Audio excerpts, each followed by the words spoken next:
Welcome to Pale Blue Pod, the astronomy podcast for people who are overwhelmed by the universe but want to be its friend. It's true. I'm Corinne Caputo. I'm a writer and fun person and friend to everyone, including the universe. Yay! I love to hear that.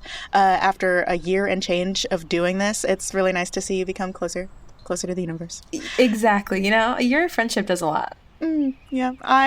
Hello, everyone. I'm Dr. Moiya McTier. I'm an astrophysicist, a folklorist, and a longtime bud to the universe. Mm-hmm. And today we're talking about the tiniest things in the universe, and we're doing that from one of the biggest places on Earth. We are recording this episode in the Swiss Alps. We might take a yodeling class later. We're going to have some delicious cheese. And there's going to be chocolate eventually. Mm-hmm. I've really only ever associated this with the sound of music. So it's fun to be here for real. Yeah. Maybe there will be some nuns and orphans running along the hills. Singing songs. Yeah. We should watch that later. I'm into that. Not for the pod, just for us to have fun. Just for fun. But before we get our treats, we are going to be talking about particles in physics. We're going to be talking about the standard model of particle physics, which is how scientists have categorized the different elementary particles that we've discovered in the universe. We're going to go through history. We're going to go through how the model is actually laid out. And then Corinne and I are going to do a little bracket at the end to determine what the nicest particle is, because it's our 69th episode. And it's March Madness. And it is March Madness. Oh, wow. It's like we planned that or something. It's like we planned it. It's like we planned it, because I guarantee you March Madness was not on my mind. No. Me scrolling to the top of the doc to be like, is this March? We're so lost in time. That's what happens when you get close enough to the universe. Time, you really recognize that it's so meaningless. It's true. But we do have ways to measure time and ways to count backwards in time to specific moments. So let's do that and go back to the year 450 BCE. I'm gonna talk about the history of our understanding of stuff, Corinne. Ooh, okay. I mean, what do you think the first people who looked around and thought, what is that made out of? How do you imagine that scene went? I have no idea, because I think if no one ever pointed things out to me, I would not have put together, I would have literally seen an item being broken up into smallest pieces, but I wouldn't have thought of there's a version of that piece smaller than I can see. You are correct. It took so long for people to realize that there were things smaller than we can see in the world around us, not until 16 or 1700s, and then not until the 1800s when that was formalized. Yeah, and it's the only other thing that you experience but don't see is the wind. And that's not really something that I think of as an object or as a thing or made up of air that is moving. You are spot on, because that is kind of how ancient people thought of it. Many people probably didn't even think to ask. There's me, there's other stuff. It's the God's will that there are this collection of objects on the world. But in 450 BCE, we do know that someone kind of for the first time formalized a theory of what things were made of. His name was Empedocles. He was a Greek gentleman, and he claimed that everything was made from 4 basic elements: earth, air, fire, and water, and that different objects were made of different combinations of those same basic elements. That belief dominated thought for 2,000 years. Whoa. But there were some people along the way who disagreed or who modified it a little bit. Only 50 years later, in the year 400 BCE, there was a person named Democritus who, along with some other people, started to propose the idea of atoms. They were called atomos. That meant indivisible units, because Democritus had noticed that if you break something in half, if you break a rock in half, you have 2 things that are identical. And he figured you could keep doing that until eventually you get to a smallest unit that is no longer divisible. And so everything is made of its own atoms. And the atoms of a rock are very different from the atoms of a leaf. And that's very different from the atom of hair, for example. He was ignored. People ignored him for 2 millennia. Around like a little bit later, Aristotle and Plato added the idea of ether, a 5th basic element, and that would be whatever the heavens are made of. So things beyond air, things beyond our atmosphere, that was made of ether, and the stars were made of fire, and they lived in the ether because things couldn't just be suspended in nothing. Right. There had to be stuff. And that was the dominating thought until the 1800s. It wasn't until 1803 that we get our first modern atomic theory proposed. That was proposed by John Dalton. He's a scientist. He's not the only person to be thinking about this. People had been working towards a theory of atoms since the mid-1600s when an Italian, I'm pretty sure, man named Evangelista Torricelli. And I love when names aren't the genders that I assume they are going to be. No, yeah, Evangelista. That is like a name. I love it. Evangelista Torricelli is a name. He weighed air for the first time. Whoa. And realized and clued others into the fact that air wasn't just empty. There's stuff there because we can weigh it. And if there's stuff there, then is there other stuff that we can't see but has substance? That's terrifying. Yeah, that probably I think was I would be so scary. scared of like, wait, there's stuff around me that I can't see or feel. I think it would probably be similar to when I realized there are like millions of bacteria like on my eyelashes. Don't even get me started on those things, or the little bears that live on your pillow. Oh no. I'm sorry for everyone. Yes, this was a terrifying realization. There are things too small for us to see, and they not only are they weighty and substantive, but they can actually influence things. So we're starting to see the smaller microscopic scales. Dalton was learning about the nature of solids, liquids, and gases mostly by observing weather in his home in Manchester, England.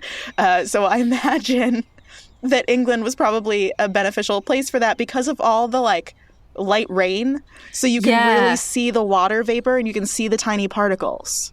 Definitely. And so he was observing those. He realized you can smush particles together. He was one of the first people to decide or to observe or maybe hypothesize that solids, liquids, and gases are just those atoms moving at different speeds and being packed in different densities. So he added a lot. He refined his theory over the next 5 years, and in 1808 he released a paper called A New System of Chemical Philosophy, where he officially laid out a few different criteria for what an atom was, or how atoms worked. So what he said was that all matter is composed of indivisible particles named atoms. That was his point number 1. Spoiler alert, that is wrong. Atoms are not indivisible. But that was his point number 1. Point number 2, all atoms of a given element are identical and they have different properties from atoms of other elements. A few dozen elements had been chemically discovered by then. So there was oxygen, there was phosphorus, in addition to things that the ancients knew about, like iron, even if they didn't understand the periodic table of it all. And Dalton also claimed that chemical reactions combine atoms, that they don't destroy them, maybe in some way because atoms can't be destroyed, was his reckoning. Okay. And that is how people thought of matter for almost 100 years, that atoms, everything has their own individual atoms and that they can't be taken apart. But it wasn't until 1897 that we realized atoms are indeed divisible. A man named J.J. Thomson discovered the electron for the first time in 1897. Corinne, what do you think that J.J. stands for?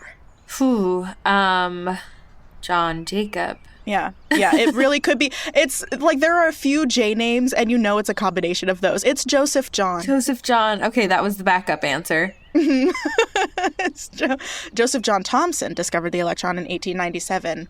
He was conducting experiments with cathode rays, which are these I think glass tubes that you can fill with gas, or you can remove all the gas from them, and you can send electric currents through and see how I guess it's usually filled with gas because you're trying to ionize that gas by sending an electric current through it. But they didn't realize how that worked at the time. And so he's doing these experiments. He sends the current through, and the gas inside becomes negatively charged. And he realizes this because he has the tube between two plates. One is positively charged and one is negatively charged. And when the gas becomes negatively charged, it moves away from the negative plate towards the positive plate. So he sees that there are these negative particles that are even smaller than the atom. People had been, this idea had been swirling around in people's minds for a while because he was not the first person to play with cathode rays.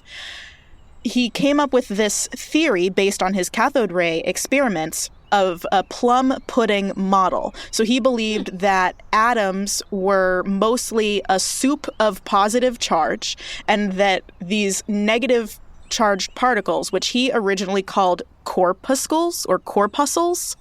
Ew. No. Yeah. Next. Yeah. Next. Exactly. The marketing team did well on that one to change from corpuscle We're gonna have to to electron. rebrand that. So these soon to be called electrons just floated around in the positive soup. People agreed with that for a couple decades until 1919, when a New Zealand scientist, we have a Kiwi here, a New Zealand scientist, Ernest Rutherford, discovered protons, the positive charged particle that you also find in an atom. And he did that with his, I guess some people consider them famous gold foil experiments. He did the experiments mostly in 1911 and didn't release any findings about the proton until 1919. It took him 8 years. So just that's a reminder that science happens slowly, and that these people weren't just coming up with these groundbreaking ideas in a week. Yeah. Yeah, I think that's an important reminder. So basically, the setup of this experiment was that he fired a beam of particles at, a layer of gold foil. And, well, it was a little bit more complicated than that. He had some electronic setup that eventually sent a stream of particles at gold foil.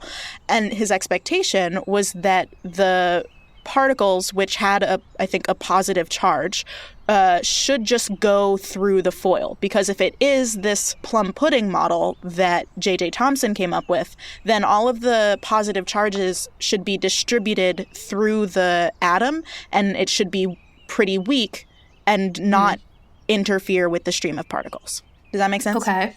Yeah. I love the name plum pudding model is my brain is stuck on, because I'm like, if only all science theories could be in some kind of food title, I would have really paid attention a lot harder in school. Oh, yeah, they could have combined science and home ec, and you learn the concept while you're baking the thing. That's what I want. That'd be great. If we ever make a school together, Corinne. Of course, our school. That's how it would work. The Pale Blue Pod School. Is that not in the plan? That's phase 2. There's some really good cookbooks that are outline the science of why this recipe is prepared the specific way. And I've loved that. The Food Lab I'm thinking of specifically is very good.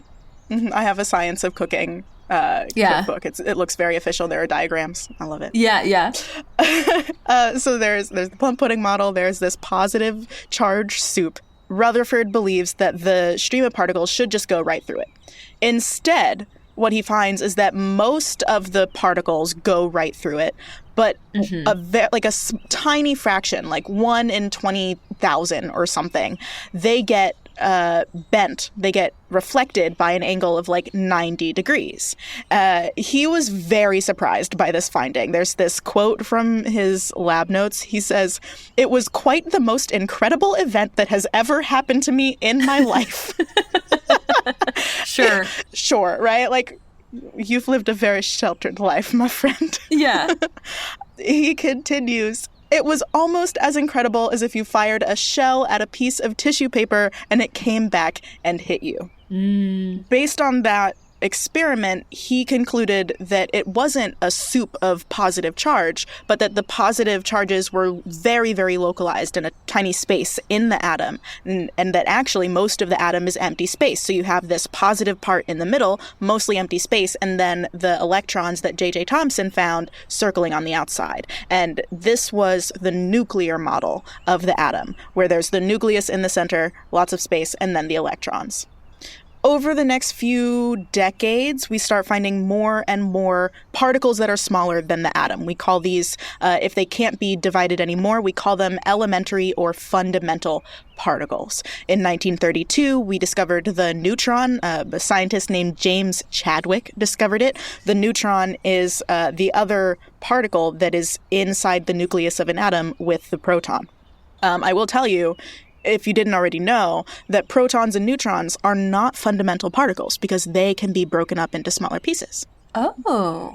Did you know that? I think I did, but not actively enough to to not be surprised when you told me. Yes. We discovered the positron in 1932, which is like the electron, but positive. It's its antimatter thing. We discovered the muon in 1936, the pion in 1937. People already knew about photons, which are the particles of light. And particle accelerators were developed in the 1950s, revealing a whole cascade of particles. They were discovering like hundreds of new particles. It was really exciting. And most of them were smaller than atoms. And they had different properties from each other. And people saw this wealth of new data and they were like, we need a system, because scientists love to look at a collection of stuff and put it into categories. We love a scheme. We love an organization. So then we started developing what eventually became known as the Standard Model, but there were a few attempts along the way that weren't quite successful. In 1961, two scientists, one Murray Gell-Mann, not Gell-Mann, but Gell-Man, and Yuval Ne'eman. There's an apostrophe in there. They independently developed their own schemes for organizing particles that were very similar because they were doing it based on some weird math that I don't even understand. So I'm definitely not gonna bring it up here. But they each came up with a scheme that was very similar. The name ended up being the Eightfold Way. That was from Gell-Mann's paper. And it was, as soon as I saw this in my research, I was like, the Eightfold Way, like Buddhism? And then I saw that it was inspired by the Eightfold Path of Buddhism. And I was like, haha, thank you, folklore knowledge. Good connection, yeah.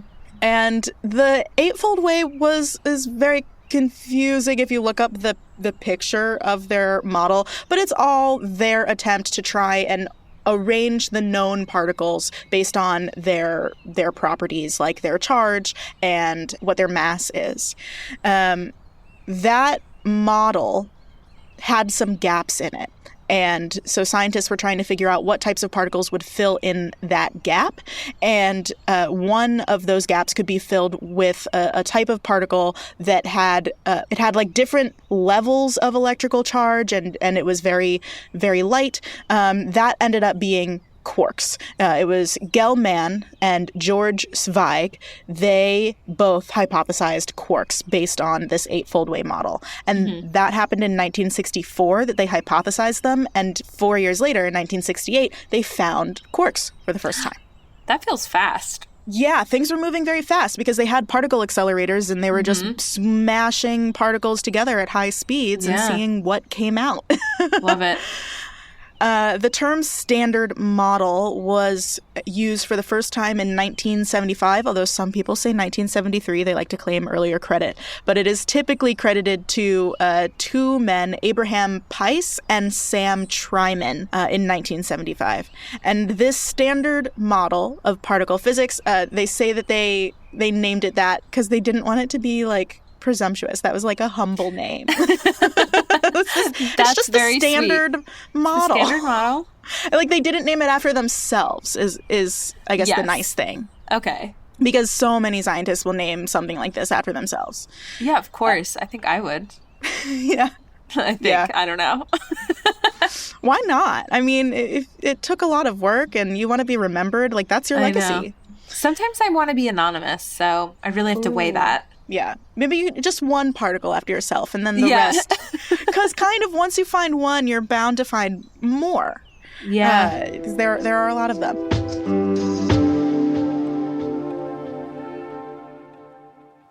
Hi friends, Dr. Moiya here. Corinne is doing some vocal warm-ups because we are taking a yodeling class later. So I wanted to take a minute to thank our patrons who support the show every single month. Thank you so much to our sun-like stars, Sharon Llewellyn, Lissa, Scott Reynolds, Ian O'Leary, Augustin, and Tom T. You are all incredible. And you can support us, listener. You can hear your name on the show, and you can make it to our patron star chart just like our amazing sun-like stars, all by supporting us on Patreon for just about $1 per episode. You can even sign up for an annual membership, meaning you pay for a whole year up front, but if you do that, you get a 13% discount. That's 1% for every constellation along the ecliptic. So you end up paying less, and we end up getting more stable support for an entire year. You can find the star chart, Patreon info, and more at our website, palebluepod.com, or you can go right to the source. You can go to patreon.com/palebluepod.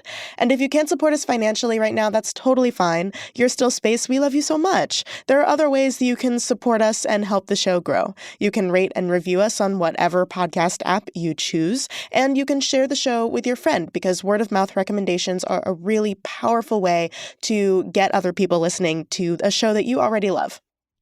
But speaking of word of mouth recommendations, I have a suggestion for you. It's a podcast from the Multitude Network. It's called Tell Me About It. Tell Me About It is a game show about proving that the things you like are actually interesting. Hosted by Adil Rafai from Hello from the Magic Tavern and Hey Riddle Riddle, and Multitude's very own Eric Silver.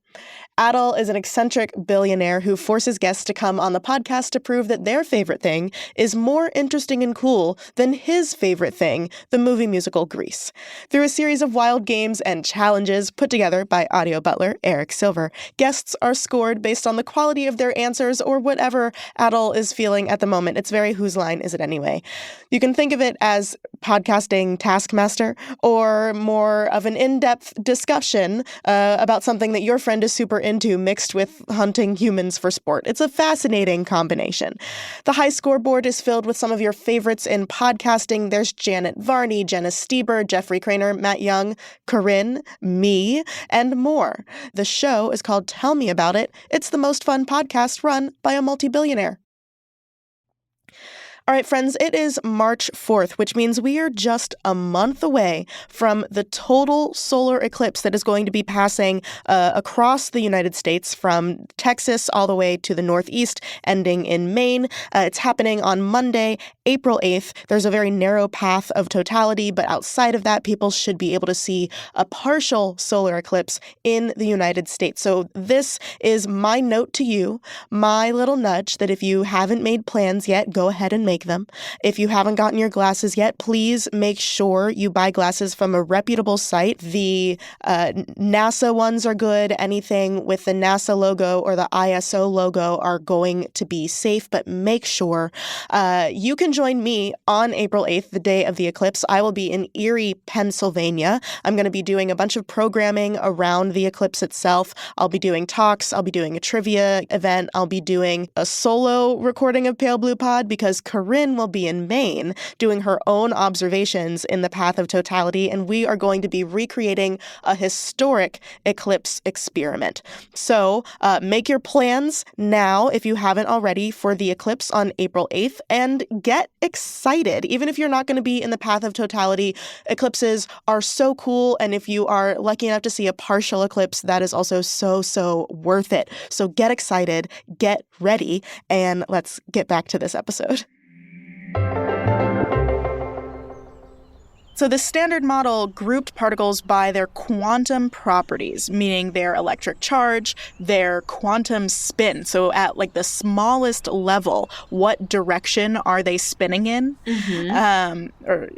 It's spin is interesting at the quantum level. And even what color do they have? Because we, after looking at all these particles, we assigned them colors, we assigned some of them flavors, we assigned them generations. Ooh. Like the classification was on level 11. It was wild. And they arranged these different particles based on their quantum properties and on math by Emmy Noether. Have you heard of her? I don't even know if I'm saying it right. It's Noether. She was an early woman mathematician who did a lot of very complicated math that could be used in quantum physics. And in 1918, she developed some math that finds symmetry in data according to the laws of conservation. Like in physics, we know that mass is conserved. We know that angular momentum is conserved. And with those rules in place, there are certain qualities of particles that should be symmetrical, meaning they should have equal and opposite values. Like if something's positive, then there should be a symmetrical version of that is negatively charged, for example. Okay. And so it started to be developed in the 70s, and people added to it over time as we found more particles. But right now, the current state of the Standard Model is that there are 17 known fundamental particles that can't be divided into smaller parts. They are split into, broadly speaking, two different categories. There are fermions, which are matter particles, and bosons, which are particles that carry forces. We've talked about the fundamental forces of the universe before. 3 of the 4 forces are carried by one of these bosons. So let's talk about the fermions first. There are 12 of them. So 12 of the 17 are fermions. There are 6 quarks and 6 leptons. The difference between quarks and leptons are that quarks bond with each other through the strong nuclear force, whereas leptons do not interact with the strong force. They only interact with the weak force, electromagnetic force, and gravity. The 6 quarks, they have fun names. There's up, down, strange, charm, top, and bottom. I remember these names. Have you heard that Hank Green song? Oh, maybe that's maybe that's the bell that's ringing in my head. Okay. Yeah, because when I was studying for the physics GRE, there's a whole section on particle physics, and I listened to that song on repeat during my study sessions. Just like I listened to Rock the SAT. Yes. You listen to Hank Green song. Hank Green. Yeah. Up, down, strange, charm, top, bottom. It's good. It's catchy. And it helped me in the exam. There was a question that I got right because it asked about the different quarks, and I remembered from that song. We'll have to do a musical episode. I say, please do not make me ever do that. Just like the old TV shows used to for Sweeps Week. Yeah. That can be like a Patreon goal. If we get to a certain point, we'll do a musical episode. We get to 6 million Patreons. We will do. That's what it would take. Okay. I could never publicly sing. Fair. Not well, me. you could do the instruments, and I can sing it. Oh wow. Okay, that's even worse because I can't find or keep a beat. That's one of the things about me. I don't experience music the same way everyone else does. Well, with all the money from those 6 million patrons, we'll get you lessons. I'll get a few lessons. That's fair. And then the musical episode will be right in your ears, friends.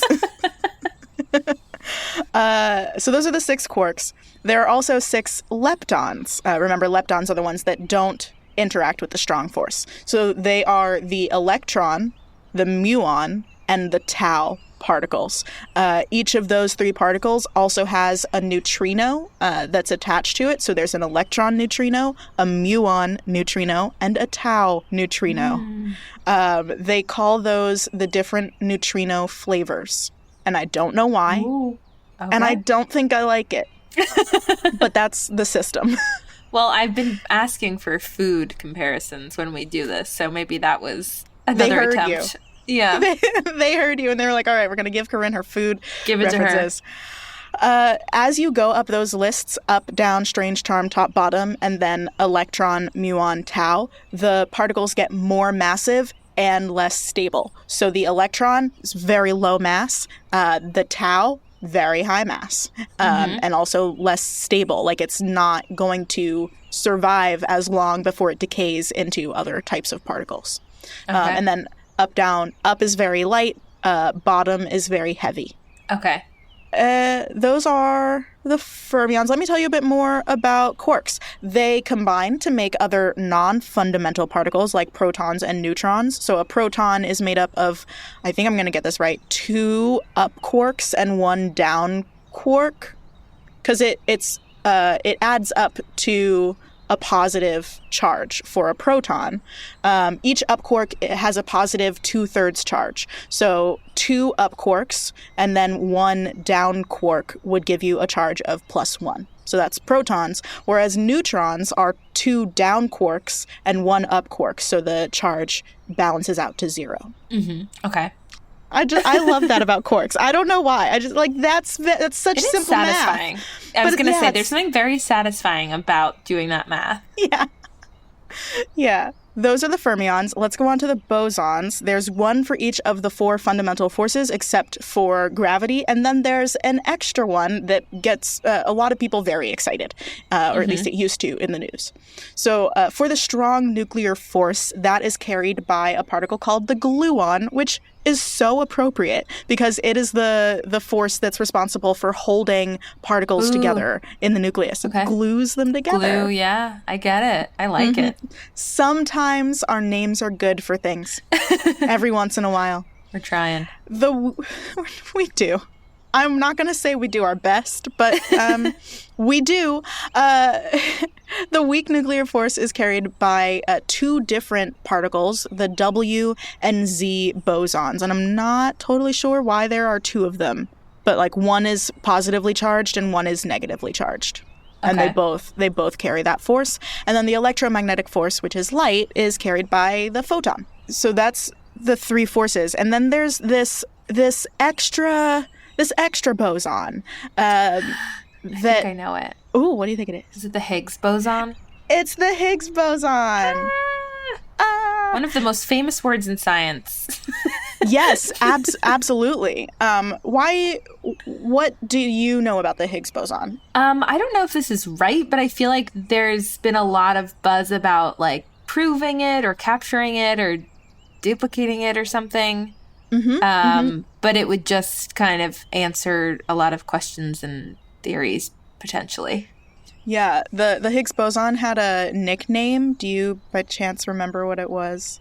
I don't know. It's a very grandiose name. Oh, is it like the first particle or like something about the God particle? Yes. Yes. That's what my brain refuses to be like calling it that. And we're calling it the first particle instead. Right. Yeah.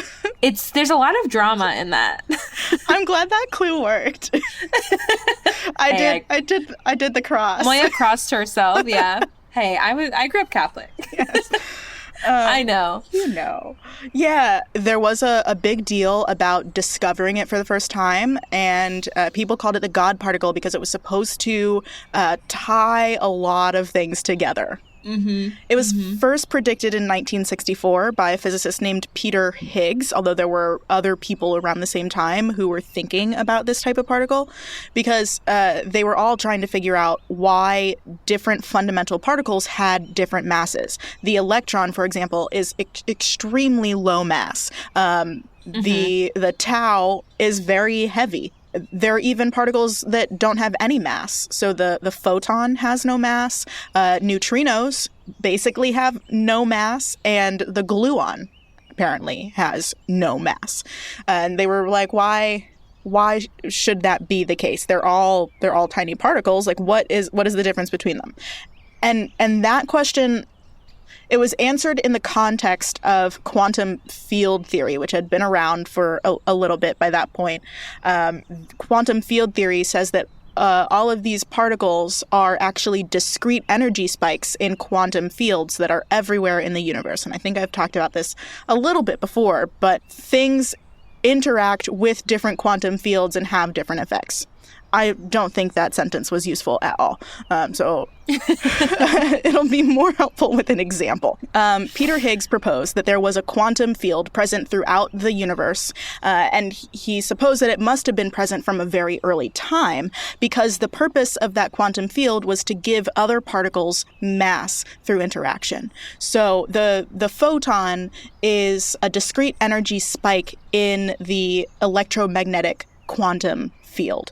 And photons are fairly stable. That spike can exist for a long time. But other fields are not so stable. And also, they interact with each other. So the photon can interact with other quantum fields, and depending on which field it interacts with, it will behave differently. The Higgs field, when things interact with it, should determine what those other things weigh, or like what the mass of those other things are. Basically, people say that the Higgs field gives things mass. Because if a particle interacts strongly with the Higgs field, then it has a lot of mass. The bottom quark, for example, is the quark that interacts most strongly with the Higgs field. But if you don't interact very strongly with it, then you have a low mass. That field's discrete particle is called a Higgs boson. He named it after himself. Because, of course he did. Of course. Of course he did. Of course. And the Higgs boson is tricky for a lot of different reasons. It's not a very stable particle. As soon as a Higgs boson is produced, it kind of decays into other particles immediately. And so we can't actually look for the Higgs boson, but we can look for the particles that it decays into. And because we don't know what the Higgs boson mass should be, like how strongly does it interact with its own field, we had to search across a giant range of particle masses. So it's kind of like you have a big box of screws, and you know that there's one in there that matches whatever, bit you're using, but you don't know what that size is. You just have to keep digging in and then testing it. Sure. And that takes a long time. We tried finding the Higgs boson in particle accelerators starting in the 80s, and we had some false alarm detections where we were like, yay, we found it. There was one in 2011 where I guess some internal notes got leaked to some journalists, and then a bunch of blogs and media outlets picked up that we had found the Higgs boson, and it turned out I remember that. It wasn't true. And then I remember that. The director of CERN, where the Large Hadron Collider is, was pissed. So I imagine. Put out some statements to journalists being like, this is why you can't just go off of what you read on blogs. You have to confirm with us. Any one of us would have told you that we had not found it. But then they did detect it for real on July 4th, 2012, at CERN's Large Hadron Collider. And then Peter Higgs and one of the other people who was thinking about this around the same time, Francois Englert, They won the 2013 Nobel Prize in Physics for the original theoretical discovery, not the actual empirical discovery. Those are fermions and bosons. There are also hadrons, which are not a type of fundamental particle, but they are subatomic particles that are composed of at least two quarks and held together by the strong force. For example, protons and neutrons are hadrons. And that's what the Hadron Collider is smashing together, protons and neutrons and things that are made up of smaller particles. And that way, when they smash and they break apart, you can see all the tiny particles come out. It's like a fun piñata. I was going to say, particle piñata. Sounds like a birthday party. If symmetry theory is right, then there should be 10 more particles with specific spin values, and they have hilarious names, like the squark. Like quark with an S. Yeah, squark, because it's like the symmetry twin of the quark. Love it. The Higgsino, which I think has just a different spin, a slightly different spin than the Higgs. A baby. Yeah, there's for the W and Z bosons, there's the wino and the Zeno. And there are sleptons. They're slept on. Don't sleep on them. Don't sleep on them. I love it. Those are cute. I love those names. They all sound like startups. Oh my God, you're so right. Like some app that people want me to download. Yeah, I was thinking. Or like on an ad on the subway for something. Like download Slept On from your app store, and what would Slept like On white do? noise. Slept On finds you. It's like couch surfing. Oh yeah, or couch surfing. Yeah, that's good. Mm-hmm. Like Airbnb for couches. Yeah. Spooky. I'm not doing that. No, thank you. I stayed in an Airbnb over the weekend. I was in Erie for work, and it was my first time staying in an Airbnb instead of a hotel in a while. Mm-hmm. And it took some getting used to. It's a different experience. Different. Yes. Yep. I feel like I'm in somebody's house and I need to be really polite. Yes. And you're a guest. I would be good. I would be a good guest anyway, but I'm like, I have to be really I'm not relaxed the way I might be at a hotel. Mm-hmm. Mm-hmm. Yeah. So that's the standard model. It so far has held up to a bunch of our tests whenever we think that a new particle should exist, like when Gell-Mann thought that there should be a quark after his eightfold way, there was a quark. And so a lot of our understanding of stuff at that small scale is clearly right, but not everything, because there are places where the standard model breaks down or where it stops being able to explain things. One of those places is gravity. Like, why is it the only fundamental force that doesn't have a force-carrying particle? We think that it should, and if it does, that particle would be called the graviton, because all the other forces have these particles. Why not it? If it doesn't, then what does that say about the nature of the universe? Like, is gravity just an inherent feature that doesn't have to be carried along anywhere? And if so, then why doesn't gravity act instantaneously? So there's a lot of questions there with gravity. And there are some other hypothetical particles that should answer questions we have, like the axion, which is currently the, I think, front runner for dark matter particle candidates. They should be created very often, but they should be very light. They should be created when some symmetry rule is broken in physics, but that rule should be broken often, so the particles should be created often. And the inflaton, which is the hypothetical particle that inflated the universe right after the Big Bang. And those are not part of the standard model because we haven't found them yet, and we haven't found enough evidence for them. The standard model also doesn't explain dark matter, which is 25% the matter energy content of the universe. It's 95% all of the matter in the universe. Only 5% is baryonic matter like us. Baryons are a type of hadron. So when we say baryonic matter, we mean stuff like protons and neutrons. Okay.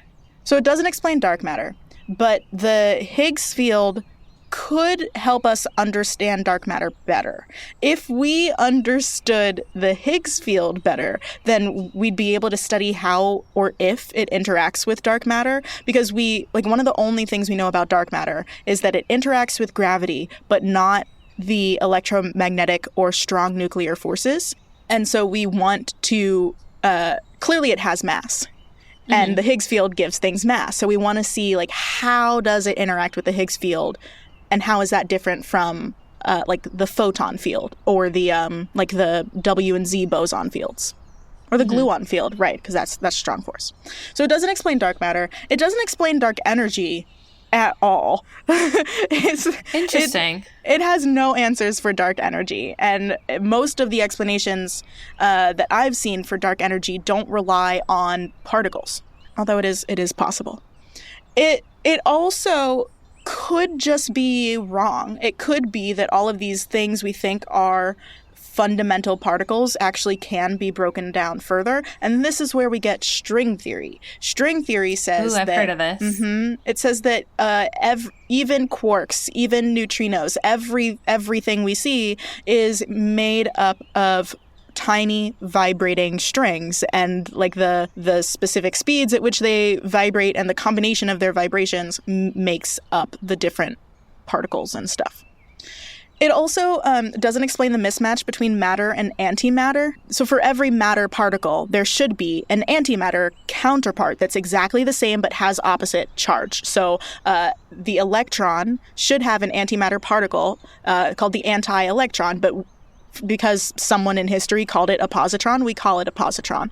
And all of the different particles should have that, except for the particles that don't have any charge. So neutrinos, photons, and gluons, they don't have electric charge, so they are their own antimatter particles. When antimatter and matter come into contact, they annihilate each other. I'm pretty sure we've seen this in experiments. And we believe that the universe should have formed both of them in equal measure, that there should have been just as much matter as antimatter.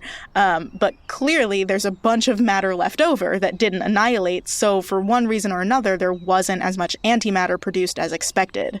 And like, I think that is a very open question in science.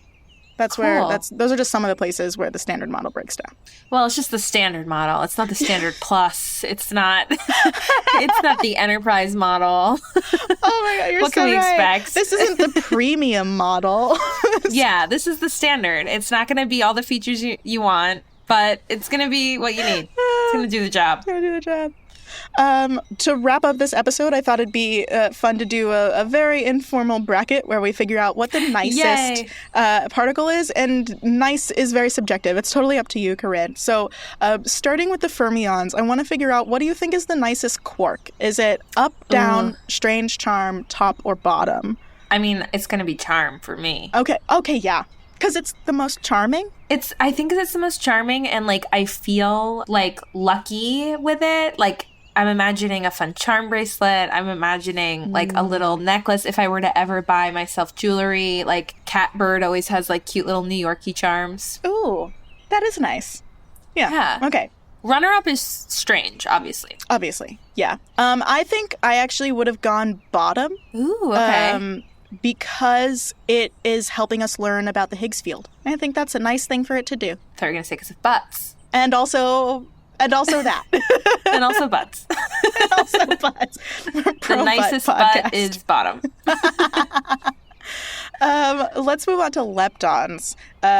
Yeah, let's do electron versus muon versus tau. What do you think is better? What's nicest? Tau. Why? I just get good energy from it, you know? Great. Say no more. I think because muon, I'm getting like a villain vibe. Ooh. This is all on name alone. That's fine, because I didn't give you any additional information about them. And good. Muon also makes me think of like muon cannons, which I think some sci-fi villains use. So, yeah. So I was right. I had a good read. Okay, but now we have to choose between the tau and the tau neutrino. Well, neutrino feels like the evil twin, which I know is not true, but I'm thinking in a very Mario, Wario sense. Great. And between the charm quark and the tau. Charm. Okay, so the best fermion is the charm quark. Easy bracket. Charm wins. Great. Now we need to figure out what the best boson is. What is the nicest boson? Tough, because Higgs is the most famous. But I like gluon. As a crafter, I can really appreciate some good bonding. Bonding time, bonding glue, anything that bonds. Love that. Okay, so Corinne, we now have to decide between the charm quark and the gluon. Charm quarks, they have charge, they're intermediate mass, and they're not very stable. The gluon, it has no charge. It quite literally holds the universe. Actually, no, the thing that holds the universe together is gravity, but it holds everything in the universe together with itself. What's the nicest particle? It's going to be gluon. It's just reliable, wholesome, and charm can only get you so far. All right, well, we are going to crown the gluon the nicest particle in the standard model of particle physics. Thanks, gluon. That's everything I had on the standard model. Do you have any lingering questions? I mean, I'm dying to see the premium model whenever that comes out. So yeah, well, when there's an upgrade, we'll do an update episode. Yeah.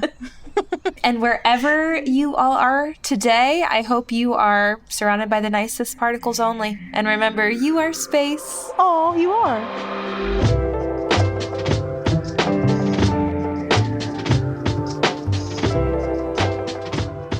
Hail Blue Pod was created by Moiya McTier and Corinne Caputo with help from the Multitude Productions team.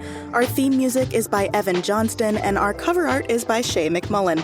Our audio editing is handled by the incomparable Misha Stanton. Stay in touch with us and the universe by following @PaleBluePod on Twitter and Instagram, or check out our website, palebluepod.com. We're a member of Multitude, an independent podcast collective and production studio. If you like Pale Blue Pod, you will love the other shows that live on our website at multitude.productions. If you want to support Pale Blue Pod financially, join our community over at patreon.com/palebluepod. For just about $1 per episode, you get a shout out on one of our shows and access to director's commentary for each episode.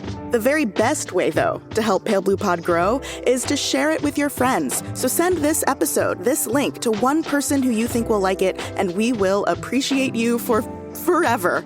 Thanks for listening to Pale Blue Pod. You'll hear us again next week. Bye.